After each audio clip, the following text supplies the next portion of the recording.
Hello दोस्तों, आज मैं आपके लिए लेके आया हूँ पिछले 10 सालों में रिलीज हुई टॉप 10 हॉलीवुड एक्शन मूवीज। 10वें नंबर पर है द ओल्ड गार्ड, एक एक्शन फैंटेसी फिल्म जिसमें ऐसे कुछ वॉरियर की कहानी दिखाई गई है जो अमर मतलब इमॉर्टल है, मतलब वो मर नहीं सकते, कम से कम कुछ समय तक तो नहीं। ये एक पुराने फाइटर्स का ग्रुप है जिनके पास सीक्रेट तरीके से खुद को हील करने की ताकत है।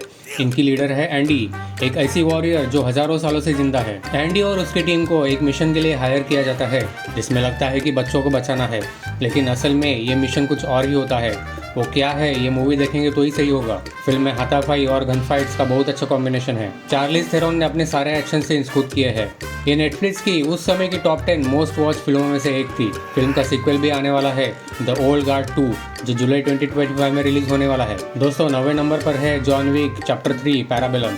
IMDb rating 7.4 out of 10, Rotten Tomatoes है 89%। पिछली फिल्म चैप्टर 2 के क्लाइमैक्स में जॉन विक ने एक हाई टेबल के मेंबर को कॉन्टिनेंटल होटल में मार दिया था, जो कि हत्यारों के लिए न्यूट्रल जोन होता है, मतलब वहाँ कत्ल करना मना है। इसलिए अब जॉन विक को एक्स कम्युनिकाडो कर दिया गया है। इसका मतलब अब कोई भी उसे मार सकता है और उसे मारने वालों को मिलेंगे $14 मिलियन।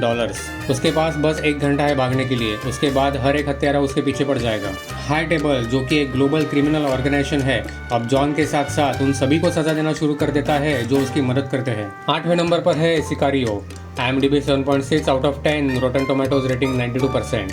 सिकारियो का मतलब है कॉन्ट्रैक्ट किलर। दोस्तों, ये वर्ड हिंदी वर्ड शिकारी से मिलता जुलता है। FBI एजेंट केट एक ऑपरेशन के दौरान एक घर में घुसती है जहां बहुत सारी लाशें छुपा कर रखी थी। ये मामला ड्रग्स और ह्यूमन ट्रैफिकिंग से रिलेटेड है। इसके बाद उसे एक खास मिशन टीम में शामिल किया जाता है जो US और मैक्सिको की बॉर्डर पर काम कर रही है।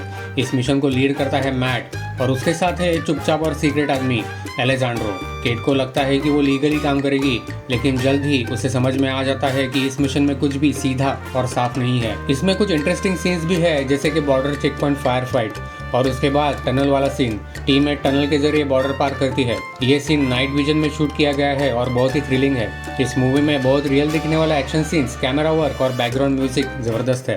ऑस्कर के लिए 3 नॉमिनेशंस मिले थे, कैमरा वर्क, साउंड और म्यूजिक के लिए। 7वें नंबर पर है एवेंजर्स इन्फिनिटी वॉर।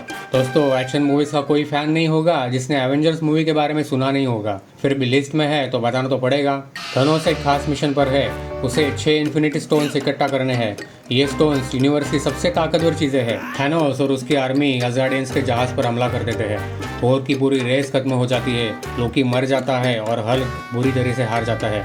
अब थैनोस के पास सिर्फ एक मकसद है, पूरे यूनिवर्स की आधी पॉपुलेशन को खत्म करना, ताकि बैलेंस बना रहे। पृथ्वी की पॉपुलेशन हद से बाहर बढ़ गई है और धरती के रिसोर्सेस कम पड़ रहे हैं। एवेंजर्स के बचे हुए मेंबर जैसे गार्डियंस, डॉक्टर स्ट्रेंज सब मिलते हैं और थैनोस को रोकने की कोशिश करते हैं, लेकिन हर स्टोन को पाने के लिए थैनोस धीरे धीरे सबको हराता जाता है। एलन सिल्वेस्ट्री का म्यूजिक बहुत शानदार है, खासकर आखिर के 20 मिनट्स में। फिल्म के विजुअल्स, VFX और एक्शन सीन्स सब टॉप क्लास है और इस फिल्म ने दुनिया भर में $2 बिलियन से ज्यादा कमाई की थी। 6 नंबर पर है John Wick chapter 4। IMDb 7.8 out of 10, Rotten Tomatoes rating है 94%। जॉन विक अब हाई टेबल के खिलाफ ओपन वॉर छिड़ चुका है। उसे हर जगह से भगोड़ा मतलब फ्यूजिटिव घोषित कर दिया गया था, लेकिन अब जॉन का एक ही मिशन है, हाई टेबल को हमेशा के लिए खत्म करना। जॉन विक अब दुनिया के अलग अलग देशों में छिपता, लड़ता और आगे बढ़ता है और उसका आखिरी मकसद है हाई टेबल के नियमों से आज़ादी पाना। इसके लिए वो ऐसा तरीका खोजता है जिससे वो मार्किस को डुएल मतलब 1-on-1 फाइट के लिए मजबूर कर सके, लेकिन ये इतना आसान नहीं है क्योंकि हाई टेबल उसे मरवाने के लिए पूरी दुनिया भेज देता है। मूवी की कुछ स्पेशलिटी है, ओसाका कॉन्टिनेंटल फाइट में सामुराई तलवार, नूस चाकू, आर्चरी, गन फाइट सब कुछ एक साथ यूज किया था। टॉप डाउन 1 शॉट सीन पूरा फ्लैट ऊपर से एक ही टेक में दिखाया जाता है, जैसे कोई वीडियो गेम चल रहा हो। लास्ट में जॉन को चर्च तक पहुंचने के लिए 222 सीढ़ियां चढ़नी पड़ती है। वो चढ़ता है, फिर गिरा दिया जाता है, फिर चढ़ता है और सबको मारते हुए ऊपर पहुंचता है। दोस्तों, 5वें नंबर पर है mission impossible fall out. IMDb rating 7.7 out of 10, Rotten tomatoes 97%। Film शुरू होती है एक फेल हुए मिशन से। ईथन हंट और उसकी टीम को 3 प्लूटोनियम के गोले पकड़ने होते हैं जिनसे न्यूक्लियर बम बन सकता है, लेकिन मिशन के दौरान ईथन अपने दोस्त को लूथर को बचाता है और प्लूटोनियम चोरी हो जाता है। अब दुनिया खतरे में है और ईथन को उसे हर हाल में वापस लाना है। एपोसेल्स नाम का एक खतरनाक टेररिस्ट ग्रुप, उसका लीडर जॉन लार्क, प्लूटोनियम का इस्तेमाल करके यूरोप, साउथ एशिया और मक्का में 3 न्यूक्लियर धमाके करना चाहता है। ईथन और उसकी टीम, लूथर और बेंजी फिर से दुनिया बचाने के मिशन पर निकलते हैं। इस बार उन्हें मिलता है CIA का जिद्दी एजेंट ऑगस्ट वॉकर, मतलब वही सुपरमैन वाला हीरो जो इथन पर भरोसा नहीं करता। क्लाइमैक्स वाला सीन कश्मीर में शूट किया गया था। 3 बॉम्ब्स यहाँ लगाए गए हैं और इथन को टाइम पर रिमोट डेटोनेटर ढूंढना है, नहीं तो लाखों लोग मर सकते हैं। खतरनाक फाइट सीन। दोस्तों बाथरूम का फाइट सीन नहीं देखा तो क्या देखा। इथन और वॉकर एक साथ एक आदमी से लड़ते हैं। ब्रूटल फाइट सीन है। इथन का बिना हेलमेट के कारों और ट्रकों के बीच भागने वाला सीन, और लास्ट में इथन एक चट्टान से लटकते हुए वायर खींचता है। बहुत से क्रिटिक्स मांगते हैं कि मिशन इम्पॉसिबल फ्रेंचाइजी की ये सबसे बेस्ट फिल्म है।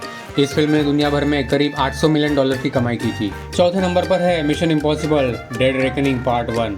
IMDb रेटिंग 7.7 आउट ऑफ 10 और रॉटन टोमेटोज 96%। दुनिया की सबसे पावरफुल टेक्नोलॉजी एक AI जिसका नाम है द एंटिटी अब आउट ऑफ कंट्रोल हो चुकी है। ये AI हर सिस्टम, हर डेटा और हर टेक्नोलॉजी में घुस चुका है। ये अपने आप सोच सकता है और अपने लिए फैसले ले सकता है। ये झूठ फैला सकता है, लोगों को मार सकता है और पूरी दुनिया का कंट्रोल अपने हाथ में ले सकता है। अब इथन हंट और उसकी टीम को उस AI को रोकना है जो कहीं भी हो सकता है, कोई भी हो सकता है। AI का हार्डवेयर कंट्रोल करने वाली एक चाबी है जो 2 हिस्सों में बटी है। जिसके पास दोनों हिस्से होंगे वो इस AI को एक्सेस या बंद कर सकता है। अब पूरी दुनिया उस चाबी के पीछे पड़ी है। अमेरिका, रशिया, टेररिस्ट और खुद AI का ह्यूमन एजेंट गैब्रियल। दोस्तों फिल्म के बहुत सारे स्टंट्स टॉम क्रूज ने खुद किए हैं। Motor bike Cliff jump. Ethan bike से पहाड़ के किनारे से कूदता है, फिर हवा में पैराशूट खोलता है और सीधा चलती ट्रेन में घुसता है। रोम कार चेस। रेलगाड़ी का एक एक डिब्बा गिरता है और इथन और ग्रेस हर बार नीचे गिरने से बाल बाल बचते हैं। म्यूजिक बहुत टेंशन बढ़ाने वाला है, खासकर ट्रेन सीक्वेंस में। तीसरे नंबर पर है Avengers end game. IMDb rating 8.4 out of 10, रॉटन tomatoes 94%। MCU का सबसे बड़ा मास्टरपीस। इन्फिनिटी वॉर के बाद दुनिया बिखर चुकी है और उस वक्त हम सब इस मूवी का ही वेट कर रहे थे। थैनोस ने यूनिवर्स की आधी आबादी को एक चुटकी बजाकर मिटा दिया था। उसमें से टोनी स्टार्क और कुछ हीरो बचते हैं, लेकिन सब कुछ टूट चुका है। एवेंजर्स अब हार चुके हैं और 5 साल बीत चुके हैं। हर कोई दुख में है। उसके बाद एंटमैन क्वांटम रियल्स में से वापस आता है, लेकिन उसके लिए सिर्फ 5 घंटे बीते हैं जबकि बाहर 5 साल निकल चुके हैं। वो एवेंजर्स को एक आइडिया देता है, टाइम ट्रेवल करके पिछली टाइमलाइन से इन्फिनिटी स्टोन्स को वापस लाकर सबको वापस लाया जा सकता है। एवेंजर्स अब 3-3 के ग्रुप में बट जाते हैं और पास में टाइम ट्रेवल करते हैं। न्यूयॉर्क से हल्क, कैप्टन, आयरन मैन और एंटमैन। एसगार्ड से थोर और rocket. Moreover Wormin, war machine, nebula, hockey और ब्लैक विडो। इन सब का मिशन है 6 स्टोन्स को इकट्ठा करना। फिल्म में बहुत सारे सीन्स इंटरेस्टिंग है, जैसे कैप्टन का हैमर उठाना, डॉक्टर स्ट्रेंज के जरिए पोर्टल्स खुलना और नताशा की कुर्बानी। स्पॉयलर्स नहीं देना चाहता, बट आयरन मैन से रिलेटेड एक सीन है जो आप सब जानते हो।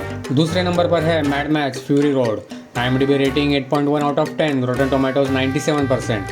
ऑस्कर के 10 नॉमिनेशन मिले हैं और 6 जीते हैं, जिसमें से कुछ है एडिटिंग, कॉस्ट्यूम, साउंड एक्सेट्रा।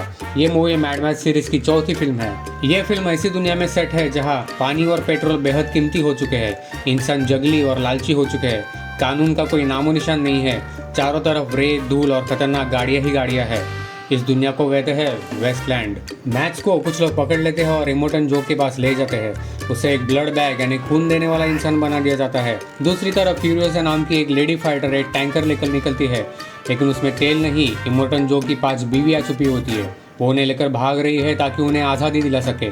जब जो को ये पता चलता है तो वो अपनी पूरी वॉर आर्मी लेकर गाड़ियों के साथ फ्यूरियोसा के पीछे पड़ जाता है। मूवी में कुछ स्पेशलिटी भी है, जैसे बिना रुके लगातार गाड़ियां दौड़ती है, हर एक सीन रियल स्टंट पर आधारित है और CGI का बहुत कम यूज किया है। और फाइनली पहले नंबर पर है top gun Maverick. IMDb rating है 8.3 आउट ऑफ 10, रॉटन टोमेटोज 96% और बॉक्स ऑफिस पर $1.5 बिलियन से ज़्यादा कमाई की है। ऑस्कर्स में बेस्ट साउंड जीता है दोस्तों, और ये टॉम क्रूज की अब तक की सबसे बड़ी हिट है। टॉम क्रूज का कैरेक्टर मैवरिक अब भी नेवी में है, लेकिन प्रमोशन नहीं लिया क्योंकि उसे सिर्फ उड़ना पसंद है। वो अब भी खुद के तरीके से काम करना चाहता है, बिना डर और बिना रोक टोक। मैवरिक अब एक टेस्ट पायलट है जो सुपर फास्ट जेट्स उड़ाता है। एक दिन नेवी उसे बुलाती है।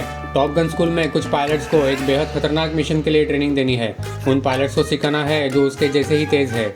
उन्हीं ट्रेनी पायलट्स में से एक है रूस्टर, वो गूस का बेटा है। गूस वो पायलट था जो मैवरिक का दोस्त था और पहली फिल्म में मर गया था। रूस्टर मैवरिक से नाराज है क्योंकि उसे लगता है मैवरिक ने उसके करियर को रोकने की कोशिश की थी। अब मिशन ये है कि एक दुश्मन देश ने सीक्रेट न्यूक्लियर प्लांट बना दिया है। उस प्लांट को उड़ाना है, लेकिन रास्ता बहुत खतरनाक है। पहाड़ों के बीच से जाना होगा, कम ऊंचाई पर उड़ना होगा और वापस आते हुए दुश्मन के फाइटर जेट्स और मिसाइल से बचना होगा। सिर्फ एक गलती और उसकी सजा है मौत। मैवरिक ट्रेनीज को सिखाता है कि कैसे इस मिशन को पूरा करना है। सबको लगता है कि ये नामुमकिन है, लेकिन मैवरिक उन्हें बार बार साबित करता है कि it's not the plane, it's the pilot. एक दिन मैवरिक खुद एक टेस्ट उड़ान करता है और दिखाता है कि मिशन पॉसिबल है। फिल्म में CGI बहुत कम है, सब असली लोकेशन और कैमरा से शूट किया है। दोस्तों, वीडियो पसंद आई हो तो चैनल को सब्सक्राइब जरूर करना, ताकि ऐसे इंटरेस्टिंग वीडियोस बनाने के लिए हमें मोटिवेशन मिलता रहे। Thank you for watching.